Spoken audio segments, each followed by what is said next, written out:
تفتكروا بداية حياة الطفل امتى؟ لما يتولد ولا أول مرة يقول كلمة ماما؟ ولا لما يدخل حضانة؟ الحقيقة غير كده خالص. الحقيقة إن بداية حياة الطفل بتبدأ من أول لحظة يتكون جوه بطن أمه، ومن أول نفسه لحد ما يتم سنتين، 1000 يوم بالظبط. ال1000 يوم دول هم أخطر فترة في حياته وفي عمره كله.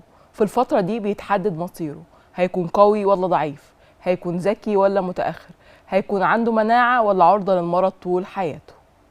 الرضاعة الطبيعية وأول معلقة أكل مش تفاصيل صغيرة زي ما معظم الناس فاكرة، دي قرارات مصيرية.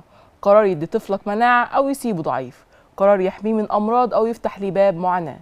احنا النهاردة مش هنتكلم عن دايت ولا عن موضة غذائية، احنا هنتكلم عن الأكل كدواء وعن الرضاعة الطبيعية كأول وأهم لقاح طبيعي في حياة الطفل.